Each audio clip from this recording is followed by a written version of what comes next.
Hi guys, आज हम इस वीडियो में डिस्कस करेंगे विटामिन ए के बारे में। तो सबसे पहले हम विटामिन ए की केमिस्ट्री देख लेते हैं। तो विटामिन ए एक फैट सोल्यूबल विटामिन है।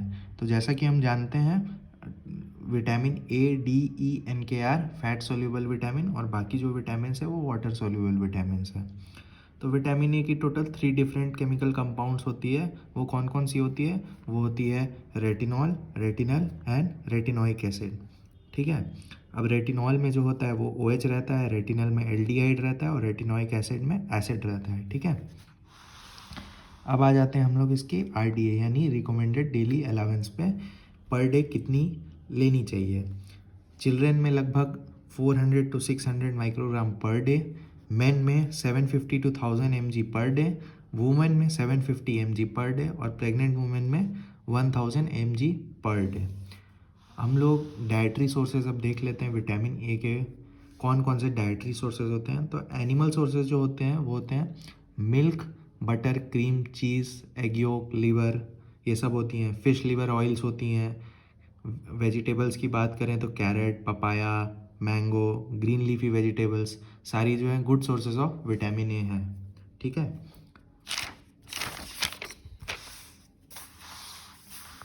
अब हम लोग आ जाते हैं एब्जॉर्प्शन पे। ठीक है। तो हम हमारी डाइट जो होती है उसमें बीटा कैरोटीन प्रेजेंट होता है। ठीक है।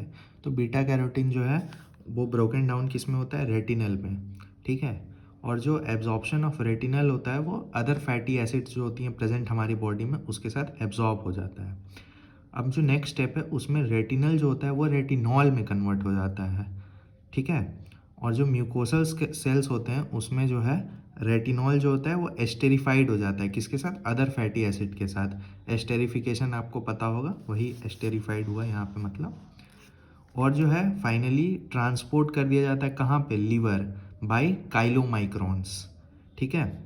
और विटामिन ए हमारी बॉडी में किस फॉर्म में स्टोर होता है? हमारी बॉडी में रेटिनॉल फॉर्म में स्टोर होता है। ठीक है।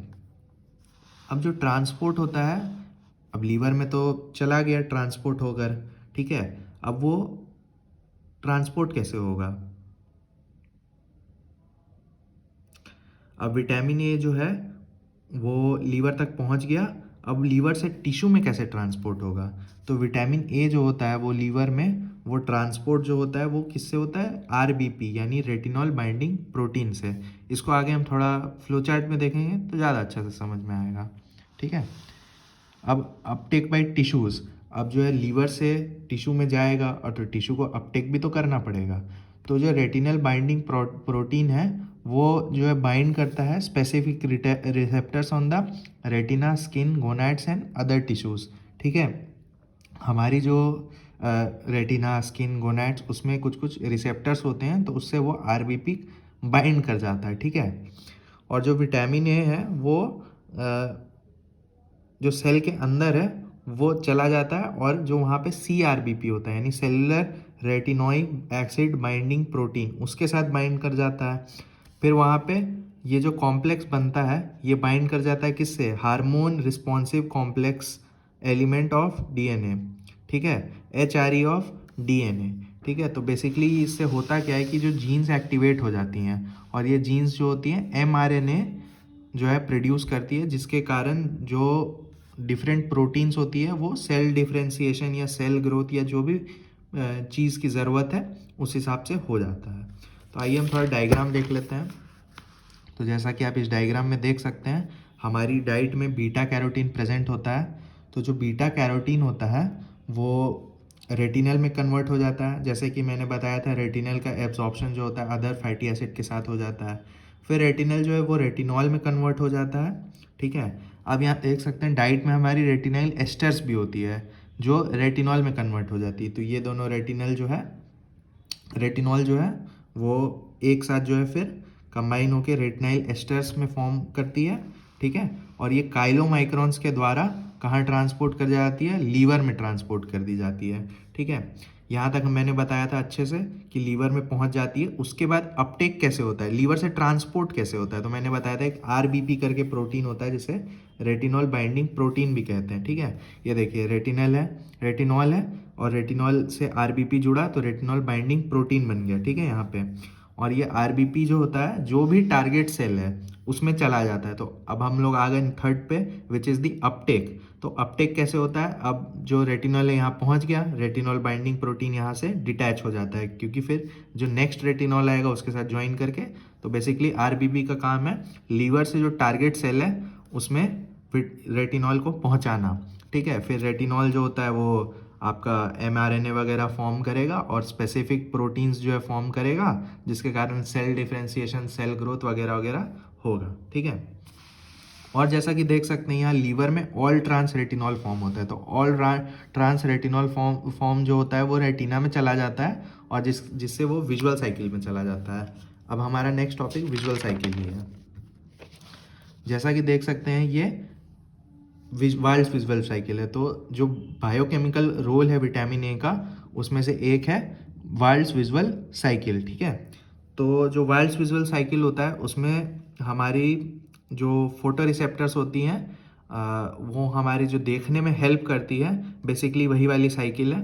ठीक है, तो हमारी आईज में जैसा कि हमें पता है रॉड्स और कोन्स होता है। ठीक है, तो रॉड्स में एक पिगमेंट होता है विच इज़ दी रोडोप्सिन। ठीक है, रोडोप्सिन किससे बनता है, रोडोप्सिन बनता है 11 सिस रोटिनॉल प्लस ऑप्सिन, इससे बनता है आपका रोडोप्सिन। ठीक है, तो जब रोडोप्सिन पे लाइट पड़ेगी तो रोडोप्सिन जो है टूट जाएगा किस में, ऑप्सिन और ऑल ट्रांस रेटिनल में। ऑल ट्रांस रेटिनल जो है बेसिकली ये जो जितनी फोटो रिसेप्टर्स होती है उसको एक्टिवेट कर देता है। अब हम लोग को रेगुलरली ऑल ट्रांस रेटिनॉल चाहिए ही चाहिए रहेगा, ताकि हम लोग डिम लाइट, या जैसा कि हम लोग जानते हैं रॉड जो है हमारी डिम लाइट देखने में काम आता है, तो ये जो है बेसिकली हम लोग को चाहिए होगा। तो इसको फिर रीजनरेट भी करना होगा, तो ये जो है सबसे पहले 11 सिस रेटिनॉल में कन्वर्ट हो जाएगा रेटिनॉल आइसोमेरेज के द्वारा। और जैसा कि पता है 11 सिस रेटिनॉल और ऑप्सिन मिला के रोडोप्सिन बन जाता है। और कैसे बन सकता है, 11 ट्रांस रेटिनॉल जो ऑल ट्रांस रेटिनॉल जो है ऑल ट्रांस रेटिनॉल में बदल जाएगा। ठीक है, लीवर में जो एंजाइम रहता है अल्कोहल डिहाइड्रोजिनेस, और यहाँ आइसोमेरेज एंजाइम से ये भी लीवर में रहता है, इससे 11 सिस रेटिनॉल में कन्वर्ट हो जाएगा। 11 सिस रेटिनॉल जो 11 सिस रेटिनल में कन्वर्ट हो जाएगा और फिर फाइनली ये दोनों मिलके रोडोप्सिन बना लेंगे। तो टोटल ये विजुअल साइकिल चलते रहेगा जब तक हम लोग को ज़रूरत है। अब हम लोग आ जाते हैं इसकी डिफिशियंसी मैनिफेस्टेशन पे। तो फर्स्ट डिफिशियंसी मैनिफेस्टेशन है नाइट ब्लाइंडनेस। तो नाइट ब्लाइंडनेस बेसिकली नाम से ही पता चल रहा है रात को देखने में दिक्कत जो होती है उसे हम लोग नाइट ब्लाइंडनेस कहते हैं। नेक्स्ट है ज़ीरोप्थैल्मिया, जो हमारी कंजक्टिविया होती है आई में, वो जो होती है काफ़ी ड्राई हो जाती है और थिक सी हो जाती है। ठीक है, नेक्स्ट क्लिनिकल डिफिशियंसी मैनिफेस्टेशन है बाइटॉट स्पॉट। ठीक है, ये जो है हमारी आईज में जो है ट्राइंगुलर जो स्पॉट्स जो होती है कंजक्टिविया से वो देखने में मिलती है हम लोग को। ठीक है, और एक और होती है विच इज़ द केराटोमलेशिया। ठीक है, इसमें जो कॉर्नियल एपिथेलियम की लेयर होती है वो डीजनरेट कर जाती है और जो बैक्टीरियल इन्फेक्शन है उसके वजह से अल्सर हो जाता है और जिसके कारण टोटल ब्लाइंडनेस भी हो सकती है। और क्या डिफिशियंसी मैनिफेस्टेशन होती है स्किन एंड म्यूकस मेम्ब्रेन की लीजन्स भी कभी कभार होती है। ठीक है, अब बेसिकली क्यों होता है विटामिन ए की डिफिशियंसी, बहुत जाहिर सी बात है, जब हमारी बॉडी में विटामिन ए कम होगा, जब डिक्रीज इनटेक होगा उसके कारण। दूसरा, जब लीवर डैमेज होगा उसके कारण, तो आरबीपी घट जाएगी। आरबीपी घटने से क्या होगा, जैसा कि हमने पढ़ा था अभी, आरबीपी देखिए, अगर आरबीपी नहीं रहेगा, ये आरबीपी नहीं रहेगा तो ये लीवर से जो है टारगेट सेल में ट्रांसपोर्ट नहीं हो पाएगा और विटामिन ए जो है हम अपना फंक्शन टारगेट सेल में नहीं कर पाएगा। तो ये काफ़ी इम्पॉर्टेंट है। तो डिफिशियंसी को कैसे घटाना है, तो अब जैसे कि मैंने बताया कि रिच सोर्सेज जो भी होती हैं जैसे ग्रीन लीफी वेजिटेबल्स, कैरेट, आपकी जितनी एनिमल सोर्सेज है, एग योक हो गया, लीवर हो गया, चीज़ हो गया, बटर हो गया, इन सब को जो है खा के आप विटामिन ए अपने बॉडी में इंक्रीज़ कर सकते हैं, या फिर मल्टीविटामिन टैबलेट्स भी आती है उसे खाकर जो विटामिन ए की डिफिशियंसी है वो दूर की जा सकती है। तो ये वीडियो यहीं पे ख़त्म होता है। अगर ये वीडियो पसंद आया तो इसे लाइक करें, शेयर करें और सब्सक्राइब करें। और कोई भी सवाल और सुझाव हो तो कमेंट बॉक्स में ज़रूर पूछें। मैं इसके नोट्स डिस्क्रिप्शन बॉक्स में डाल दूँगा, तो एक बार ज़रूर उसे चेकआउट करें। ये वीडियो देखने के लिए बहुत बहुत थैंक यू।